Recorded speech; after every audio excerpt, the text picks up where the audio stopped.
do. Right, that's going. Oh, I save this here.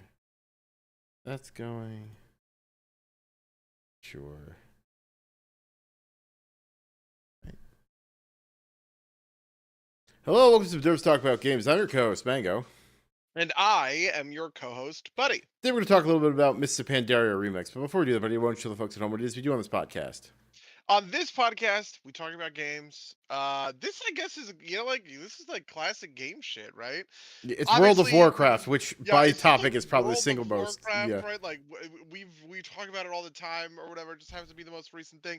But there's a pretty interesting thing that we're doing, which is Mists of Pandaria Remix. This is the topic for today's podcast. Where do you want to start? Yeah, so just for people at home that might not know for whatever reason what Mr. Pandaria Remix is, I guess.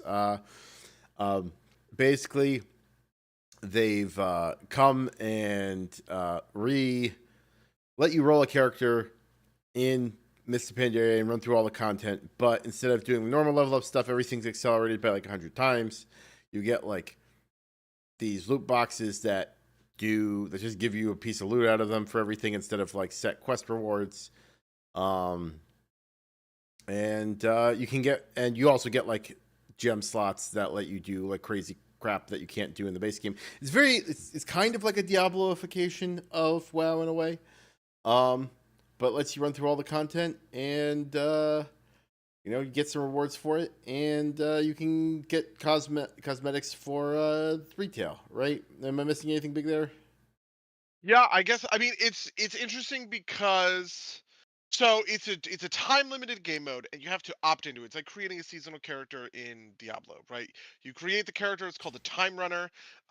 When you create this character, it's sort of locked to Pandaria. Can't do anything else, right? But it gains access to all this sort of extra kind of like power. And there's a lot of like nitty gritty details we'll get into. It's like a flyover of sort of what like what the experience is. I think the core thing that you're farming is called bronze. Bronze can be used either to upgrade gear or to purchase cosmetics, right? Um, Yeah, and then you're also upgrading. It kind of happens passively, so you don't necessarily think about it as much. But you're yep. also farming threads for your cape, which is basically a bunch of passive power. It's a bunch of stats, and you can't really control how it allocates. But as you do stuff, you get more stats, and there's a lot of stats, and it gets broken real fast. Yeah. And Uh, then the other thing is that like all the lockouts or whatever, like I've been farming the raids every day basically. I just kind of like log on for like 2 hours and crush all the raids and get farm a bunch of bronze and upgrade all my gear. So it's been out for a couple of weeks. You've been playing, I've been playing. How deep are you into the experience? Are you still farming cosmetics? Are you upgrading your gear at all yet? so Or I got everything upgradable via bronze. I don't know if there's a mechanism for upgrading like the achievement pieces, like the ring and the there's not? So trinkets. you're item level 476. No. I'm Oh. all of them are 388, right? Like because like Okay, you have been upgrading yeah, them. I upgraded them a bit, and 388 is where I was like, you know what? It's gonna be a lot of bronze to upgrade it all the way. So I'm gonna buy my cosmetics next, and so I've just been collecting bronze to unlock cosmetics. I still have a bunch of that left to do. I have not yet made a second time running character, although I have considered selling everything on Steve Reno and Beauregard and remaking them as time running characters. Hmm. Um, just because they will get to 70 faster that way, because they're both at 45 right now. Because the last time I played them was, I think, uh, like Battle for 5 years Azeroth. ago or something. Yeah, Yeah. exactly. It's got to be forever ago. Okay, sure. Okay, that makes sense. Um, yeah, I have been playing. I have three characters now. I've been playing Kumo, who's my Death Knight, who is my highest level character. He's like item level. We're getting close to 500 on my pieces of gear, but like his actual item level is like 420 something, right? I have Kets, a hunter who is like at level 68, and then Thorgrir, a warrior, is like level 25, just because like I wanted to create some alts to like farm some stuff. It's interesting how sort of my thought process has changed. Part of this is that like I feel like I can't compare like I can't contain my own urges, essentially. What I did was spent all of my initial bronze on the unique cosmetics, like mounts and stuff, that I couldn't get in retail. Like, theoretically speaking, I can go farm the Garrosh shoulders. I can go farm whatever, the heavenly, the Shaw of Anger mount, right? I can't go farm stuff that's exclusive to Pandaria Remix. So that was the stuff that I went for. And then once I got all of that, I started upgrading my gear. My thought process at the time was actually that I wasn't going to upgrade my gear very much at all, and then I was just going to kind of like run around or whatever. But the thing that I didn't quite anticipate was the way in which gear mattered for the progression of raids. Essentially, accessing higher gear levels gives you access to heroic raids, and heroic raids are some of the most lucrative bronze farms in the, doing Throne of Thunder every day on heroic, right, is pretty huge when it comes to like farming out all of your bronze. Um I don't know if I would change that going back in time though, because part of my thing is that like what I'm afraid of is burnout. I'm afraid that I'm gonna burn myself out, and if I spend all of that bronze on gear, and then my you know my gear is gone and worthless, sort of, at the end of the thing, that I won't, actually like stick around and farm out the cosmetics. So my idea was like, okay, I will take care of the cosmetics first, and then everything after that is sort of like gravy or whatever.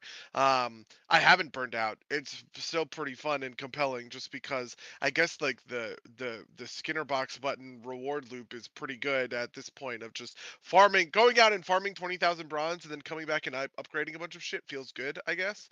um What but yeah, what eye level do you think is you need for heroic realistically?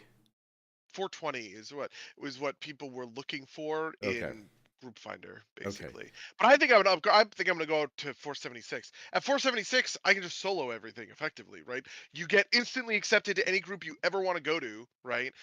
Low kicks is 476. This is why I know this. Low Okay. kicks is 476, and right now I don't want to say that I've relied on him, right? But we sort of as like a group in Wombo have basically been relying on him for carries, right? Because he farmed out 476 insanely quickly. I had a bunch of stuff. I wasn't playing for a bunch of days, right? So I'm sort of like behind the times, but he basically did max. He farmed every lockout of every raid for like a week and a half, and that's how he kind of got to 476. And so that's sort of like where I'm at in the thing.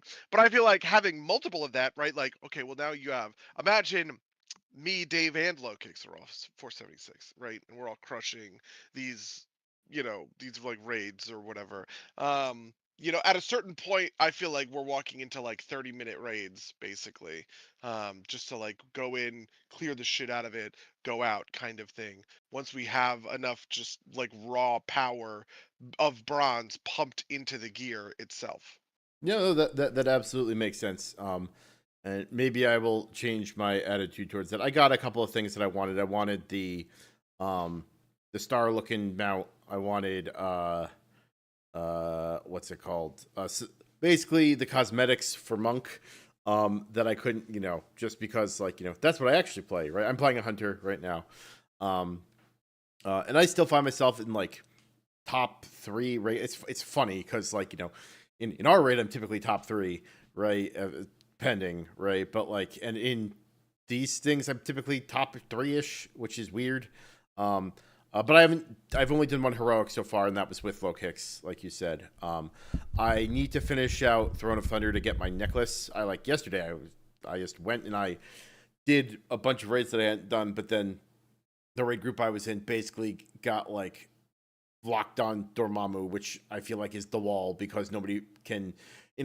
Pug. It's getting people to like aim their cones to kill the things is actually the boss, right? That's the only Yeah, hard you part. either that's like a pretty pass fail mechanic, and you can just like outscale it. This is what happened last.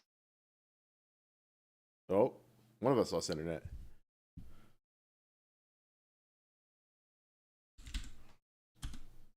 It's not me. Anyway, folks at home. Uh, yes. Let me. So, buddy's saying you can outscale it. I could see that. Uh, what else? So some interesting things that I have been toying around with is I've been enjoying kind of just doing the world content lazily. It feels like the way I do it otherwise. Although there's some things that are broken, that's less fun. I can't see myself really doing dailies. Like when I came back to WoW for like the first time, right? Like I played a little bit in high school. When I came back, it was in Pandaria. So like this is me like really re-experiencing a bunch of content that I'd done pretty intensely before, right? Like when I came back, I was I didn't have a lot of obligations. I didn't have a relationship to kind of deal with. So I just kind of sat there and ran dailies for days on end to get all of that stuff completed out. And I'm kind of not looking to go back into that. But if it gets me bronze, maybe, I don't know. I don't see the returns on it being super high enough to be really worth it. But I have been having fun hunting some of the achievements and trying to get some of that done. Um, Now, this is taking a little bit longer than I thought, so I'm going to check on Buddy.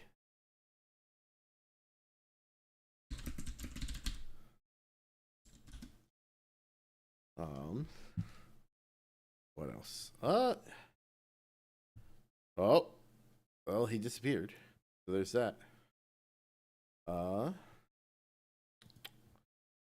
else can we talk about? Do I have other thoughts about this?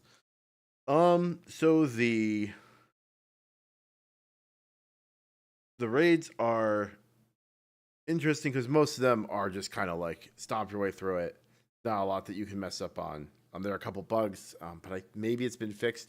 The council fight in Siege of Orgrimmar bugged out for us a bunch of times, but we managed to get past it. And it hasn't bugged out for me since then, so maybe they patched that. I've got an issue in the Claxy area where there's a quest where like you have to kill like 3 named enemies. I think it's a phasing thing, and none of them will spawn for me. But I keep checking in. I hope at some point one of them will come in. What else? You know what? I am going to pause the stream here. And we'll jump back into it when Buddy can come back.